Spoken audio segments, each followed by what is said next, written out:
Hey guys, it's Mathel here once again, and today I want to show you the latest build I made, which is basically centered entirely around Abyssal Jewels, carried entirely around Abyssal Jewels, and that is Spectral Throw with a Sire of Shards. So as you may know, Sire of Shards, when you socket a projectile gem into it, will turn that gem into a Nova. It, however, has no real damage. It barely has any attack speed or crit. We're talking 1.2 base attack speed, 6 crit, and just some proj damage, so up to 100% proj damage. It's not really made for attacking with, and it's not great to attack with, and it's not even that great to actually cast with. It's more of a novelty sort of item. But the point of this video and this build is that Abyssal Jewels can make anything work right now, and it can even make an item like this, which isn't really made for elemental damage stacking, work pretty damn well. Because with enough Abyssal Jewels, for example in my build I have 12 of them, doing enough flat damage, you can hit extremely hard, one-shot things, two-shot things, whatever, build up as much attack speed as you can in other sources, and still have a very good character to clear with, and one that's fairly enjoyable to play, because you can manipulate your different types of uniques and items and skills to actually work where they otherwise would not work because the scaling just isn't there. So in this example I am of course using Sire of Shards, but I mean to highlight that you can do lots of fairly crazy things with lots of different items and uniques that you couldn't before. So we're talking maybe a pure elemental Brightbeak character that can run Ground Slam or Sunder and still deal out shitloads of elemental damage. We're talking pure elemental Dream Feather that can use lots of flat elemental scaling with evasion to have way more damage than it ever used to before. I'm just saying that I think with the right Abyssal Jewels, especially ones like your maces and your axes, which aren't at all desirable, and there are plenty of in the 3 and 4 prop category, you can probably build some pretty crazy elemental builds that you could not have done before, even with some skills that you might not have used before. So Brightbeaks and Siege Axes with Crit Ellie, I think all of that stuff can definitely come together if you get the right amount of jewels and the right scaling with the crit and the crit multi, or even maybe some RT builds. That could be a way to go as well. I think it can very well open up a bit of an avenue for trying out different shit that you couldn't otherwise and have a bit of other fun. Now my build here is still only low level 80s, but it's clearing fairly well, and it even has some decent single target where it absolutely should not, because elemental builds really rely largely off of the weapon's crit and attack speed. This one has the worst attack speed possible and really bad crit, but you can still get some decent damage coming out of it thanks to all the Abyssal Jewels and the scaling from the Ascendant passive tree. So overall this is my first attempt on a mid-tier Elder, I think tier 8, something like that, and the damage is respectable off of a 5-link and carried entirely by all of my Abyssal Jewels.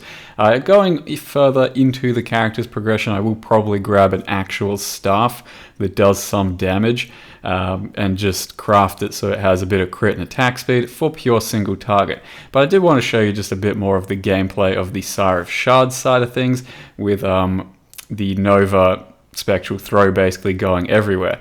It's definitely a bit more of a novelty than regular Spectral Throw after especially having played it so many times.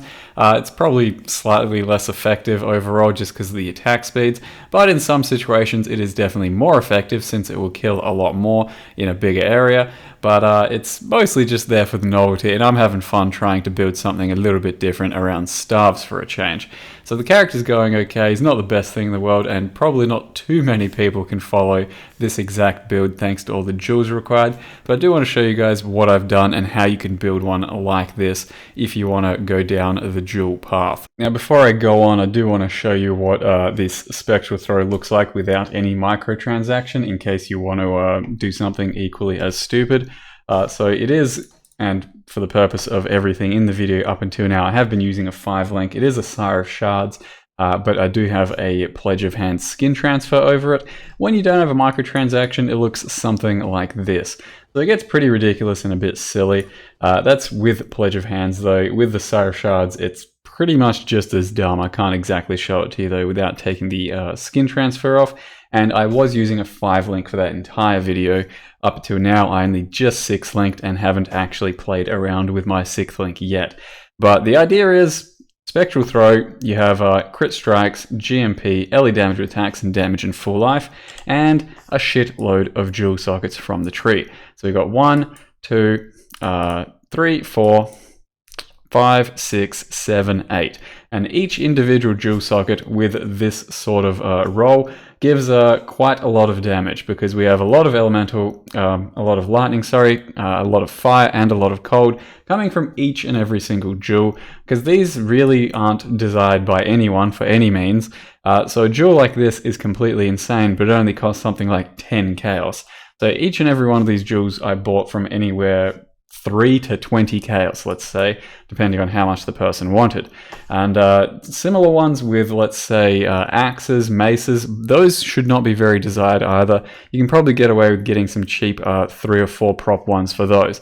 And you're really only looking for 3 props, because the 4 props are, sometimes really hard to get of this quality. So if you just get a 3 prop with a big cold, a big lightning, a big cold, for example, those should be really cheap and really accessible to get multiple ones of.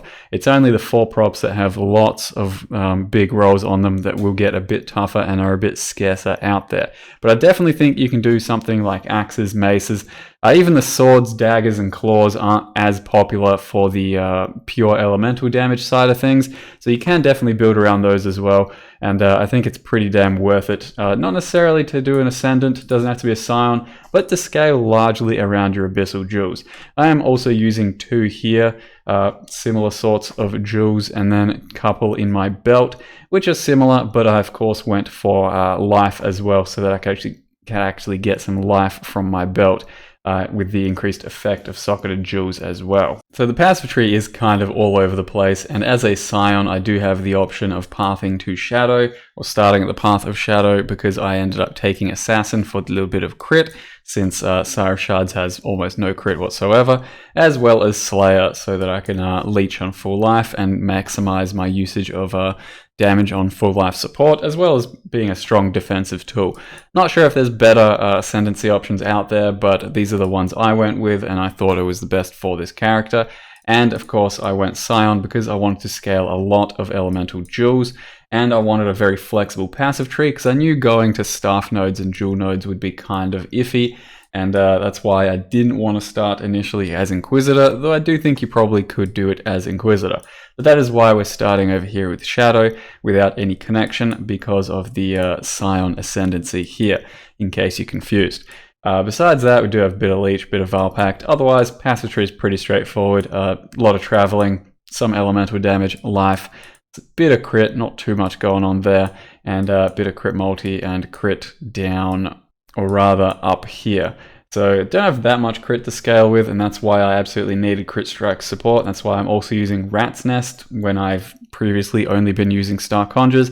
As well as that, I'm doing a lot of running everywhere instead of leaping too much, because the playstyle really does lend itself to quite fast-paced running, especially with Quicksilver, Onslaught, and Val Haste. And the setup besides that is basically your typical elemental sort of character. Because we have so much elemental damage from the jewels, however, you do really want sort of flat projectile damage, elemental damage with attacks sort of scaling. So elemental damage with attacks is pretty important on your rings. I can't manage to get it there since it is my Assassin's Mark ring with accuracy.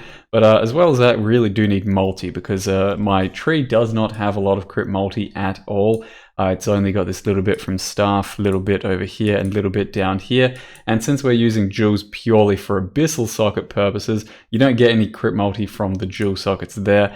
And especially because you can't really get much anyway from regular jewel sockets for a staff build, a staff attack-based build anyway. And when we're talking with Sire of Shards over here, basically I do not have a lot of crit multi. I'm talking 321, which is extremely low for a character of this sort. So my 6th link is going to be crit damage support, and then Ellie focus just for pure single target, because that is still better. But otherwise, crit multi-gem is actually really good in this situation. One of the rare few cases where a crit multi-gem actually sees some use. It's only really going to see any use when you have extremely low amounts of crit multi as a crit character. So crit multi is very important, elemental damage with attacks is pretty important, accuracy is pretty important, and otherwise just your usual resist life sort of bullshit. Now, I will be trying to craft a staff like this to get crit and attack speed, because you can see through my path of building that I currently, in a 6-link situation, have 250,000 Spectral Throw DPS on Sire of Shards. Don't worry too much about what Spectral Throw numbers mean. They're not as conclusive in a path of building sort of setting, but 250,000. If I just put on an Eclipse staff with nothing but attack speed and crit, you can see it's already a lot better for single target. So if I manage to craft this to any sort of range to be a bit better than Sire of Shards, then it will be a good weapon swap for my offhand, and I'll keep Sire of Shards as a pure clear speed thing, leaving in GMP and just running around and Sire of Sharding things, swapping with X into a proper single target with slow proj, and that will be a very nice playstyle overall, I think. This staff just now I only bought for 40C, completely 6-linked already, so crafting it should be pretty damn easy and cheap. And Sire of Shards I've been using on a 5-link all the way up to now, so that's not very expensive either. The expensive or hard to get thing is basically the Abyssal Jewels, because only so many of them exist in circulation, and if each character needs 10 or so, then it's going to be a bit of a squeeze.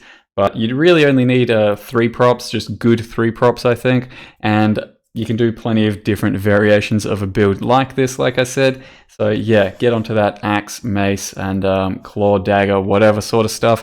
I think there's a lot of fun out there to be had that isn't just the obvious wanders that everyone has been saying. You know, Abyssal Jewels, wanders, that's amazing. We already know that. You can do lots of other stuff as well, I think. So I'll leave you guys the path of building and the passive tree and the gear and all that in the usual links. The only other thing I really should mention is a lot of my damage is going to be centered around balancing the Wise Oak, because I don't really have any elemental penetration anywhere else on the tree. Couldn't really figure out a way to get over here comfortably without losing a lot of the good stuff I want over there. So I basically have no elemental penetration without the Wise Oak. So triple balancing is going to be a big deal, and I can get 2 balanced right now, but I definitely need the 3rd. And if you're not really a fan of doing things like this, triple balancing, then an Ascendant like this might not be for you. Maybe more of an Inquisitor or a Pathfinder, something like that. But for me, Wise Oak is going to be very important. So I will definitely get the triple balance happening by the end of the character. That's all for this little character introduction and I suppose just concept for Abyssal Jewels. Hope you guys enjoyed the video. Thank you very much for watching and see you next time.